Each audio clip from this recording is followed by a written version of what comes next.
Hello everyone, and we are back to the part 2 of the same blade model or the cleave. And जो first हमारा part था उसमें हमें बहुत अच्छी रिस्पॉन्स मिली है आप सब लोगों से, ठीक है, and I really appreciate that. Now same जो ब्लेड है हमने ऑलरेडी टेक्सचर कर दिया. अभी just I am giving the overview how to do the texturing part is already done. और it's not a big process, but I feel like we should know how to do this also. So I'm using Substance Painter for the texturing part. और already हमने जो UV है इसका वो in the first part finish कर दिया था, right? और finish करने के बाद में हमने 3 pieces में इसको divide किया था, if you guys remember. तो हमने इसको blade में, chains में and handle 3 part में divide किया. उन तीनों parts को हम separately जो है texture करने वाले हैं. तो अभी क्या कर रहे हैं हम कि यहाँ पे बेस मटेरियल सेटअप कर रहे हैं. और बेस मटेरियल जो है हमारा दैट इज़ मेटल ब्रश. उसकी ग्रेन्स हमने डायरेक्शन जो है 90 डिग्री पे रखी है एंड देन टाइलिंग हमने मैच की है. तो रेफरेंस मेरे पास ऑलरेडी है, बट ये जो आपकी रेफरेंस है ये हम यूज़ नहीं करेंगे as it is. The reason for that because I am looking for a different approach. हम थोड़ा यूनिक तरीके से करना चाहते हैं इसको. And very important thing is जब आप सब्सटेंस पेंटर यूज़ करते हो, always make sure the first thing first which is the baking. Now ये बेकिंग की प्रोसेस जो अभी मैं दिखा रहा हूँ, मैंने यहाँ पे कुछ मैप्स हैं जो कि ऑफ कर दिए हैं, ठीक है. अगर आप ऑन भी रखते हो उनको तो भी कोई प्रॉब्लम नहीं है, चल जाएगा. तो what is baking and why we do baking and why the baking is important, right? Question comes in. मतलब बिना बेकिंग के भी तो टेक्सचर हो जाता है, तो बेकिंग इंपॉर्टेंट क्यों है? तो अभी आप नोटिस करोगे यहाँ पे लेफ्ट साइड पे हम जो मैप्स बेक कर रहे हैं वो आपके ambient occlusion, curvature, position and thickness है. और भी मैप्स है जो कि ऑफ है करंटली, ठीक है, because we do not need them at the moment. तो बेकिंग क्या करती है बेसिकली 3D स्पेस में. अब जो सॉफ्टवेयर है उसकी आईज नहीं है, राइट? तो जो सॉफ्टवेयर है उसको बेकिंग के थ्रू एक अंडरस्टैंडिंग मिलती है कि आपका जो मॉडल है वो कहाँ पे है 3D स्पेस में, मॉडल की थिकनेस कितनी है, मॉडल के कर्वेचर कहाँ पे है, कितना कर्वेचर कहाँ पे है, ब्लेड है उसका शाइनी पार्ट कहाँ पे है, मतलब बेसिकली बेवल आपका कहाँ पे, और जो तीखा वाला पार्ट है वो आपका कहाँ पे है, ठीक है. तो all the information is there. Secondly ambient occlusion बहुत इंपॉर्टेंट चीज़ है. जब दो चीज़ें एक दूसरे के पास में होती है और जहाँ पे आपकी लाइट नहीं होती है वहाँ पे आपका डार्क स्पॉट्स बनते हैं. And don't confuse the AO with your shadows. Shadow is a totally different thing, please.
Plus baking जो है आपकी वो सब्सटेंस पेंटर के अंदर हम जब जनरेटर वगैरह लगाते हैं, जनरेटिव इन्फॉर्मेशन जब डालते हैं तो उसके ऊपर वो हेल्प करता है, राइट? वो आप बोलोगे सर जनरेटर बेसिकली मीन्स आपको डर्ट इन्फॉर्मेशन चाहिए,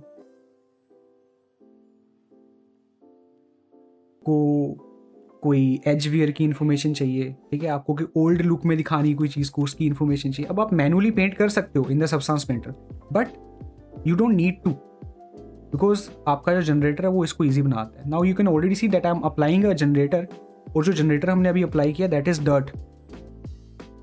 ये डर्ट का जो जनरेटर है इसने ऑटोमेटिकली आपका पिकअप करके डर्ट जनरेट कर दी। मेरे को बस कलर वहाँ पे डिसाइड करना था कि डर्ट का कलर क्या होता है, तो हमने डार्क ब्राउन कलर लिया है। और डर्ट जो है आपकी रफ रहती, तो हमने रफनेस इंक्रीज कर रखी है, and automatically it is giving me the output. तो मेरे को यहाँ पे डिसाइड नहीं करना पड़ रहा है या मैनुअली पेंट नहीं करना पड़ रहा है कहाँ पे मुझे चाहिए कहाँ पे नहीं।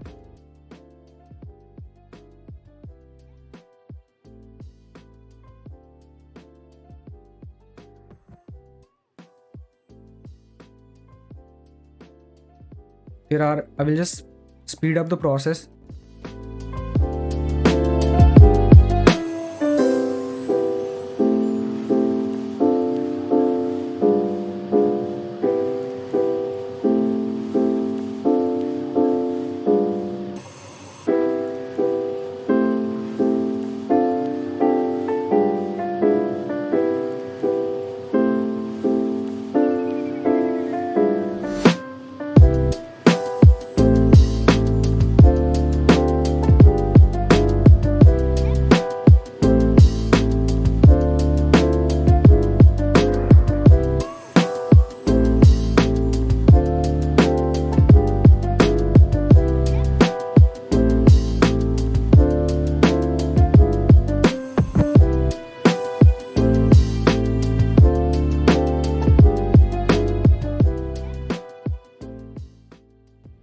तो इस तरीके से हमने जो हमारी मेन ब्लेड है उसका हमने टेक्सचर फिनिश कर दिया। और यहाँ पे 3 टाइप ऑफ टेक्सचर आ रहे हैं। एक आपका ब्लेड का टेक्सचर है, एक गोल्डन टेक्सचर है, तीसरा आपका जो गार्ड है वहाँ पे, ठीक है, ब्लेड्स के नीचे, वो अलग टेक्सचर है। तो हमने तीनों को फिनिश किया। उसके बाद हम नेक्स्ट जो है चेन पे जाने वाले थे। अब चेन का यूवी लगे, अगर आप चाहो तो हाइड कर सकते हो इन्फॉर्मेशंस को, ठीक है, जैसे ब्लेड और चेन मैंने अभी हाइड कर दिया और आपको सिर्फ हैंडल दिख रहा है।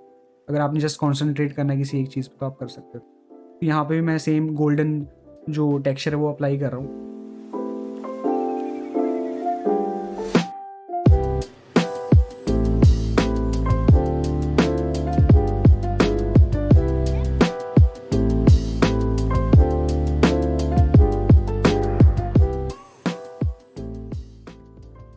तो now we will look for leather, right. यहाँ पे स्मार्ट मटेरियल हमारे पास में कुछ लेदर के मटेरियल्स है, and you can go through most of them and see which one you like.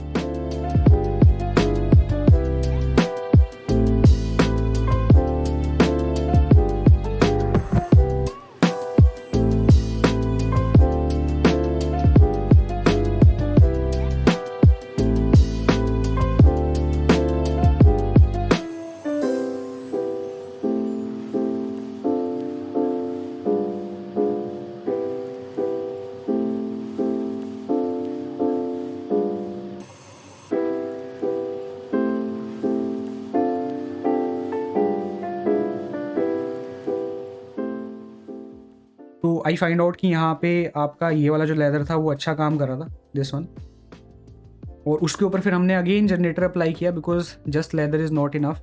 Leather पे भी हमें थोड़ा डर्ट, थोड़ा ओल्डिश लुक दिखाना था, ठीक है, बिकॉज गेम डिज़ाइन में आपकी मोस्टली इस तरीके से चीज़ें काम करती हैं। It have to be something which will give us some very nice impact. तो यहाँ पे मैं कलर ट्राई आउट कर रहा हूँ, कलर के वेरिएशंस ट्राई आउट कर रहा हूँ यहाँ पे, and at the end of the day हमने लेदर का टेक्सचर अच्छे से अचीव कर लिया। But the golden texture is actually looking very clean.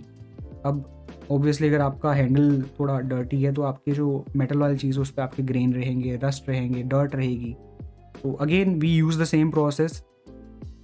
हमने जनरेटर यूज़ किए एंड देन मैनुअली जहाँ जहाँ पे इंफॉर्मेशन चाहिए थी वहाँ पे रखी है, जहाँ पे नहीं चाहिए थी वहाँ से हमने रिमूव कर दिए। ये एक मिक्स टाइप ऑफ आप टेक्निक यूज़ करते हो टू जनरेट दोज थिंग्स।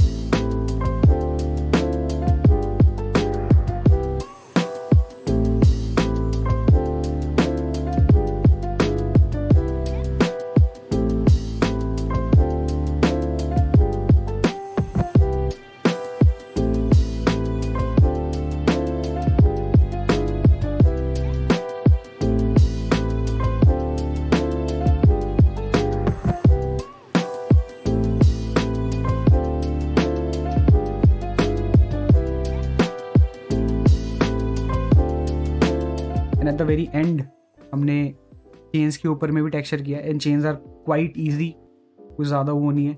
और लकीली हमारे पास में जो चेन्स है उसके लिए बाय डिफ़ॉल्ट मेटल का टेक्सचर अवेलेबल था विच वॉज ऑलरेडी मैचिंग, तो हमें ज़्यादा मेहनत नहीं करनी पड़ी यहाँ पे। You can just look for metal and there are best variety of metals जो आपको यहाँ पे मिल जाएगी। मैंने यहाँ पे ये वाली जो मेरे को स्टील स्क्रैचेस वाली मेटल है, ठीक है, ये मेरे को अच्छी लगी और मैंने जैसे अप्लाई किया it is already giving me a very nice look, तो I decided not to change it. बस यहाँ पे हाइट का थोड़ा इशू आ रहा था तो मैंने हाइट जो है आपकी यहाँ पे बिल्कुल ही ऑफ कर दी। Now it is looking good.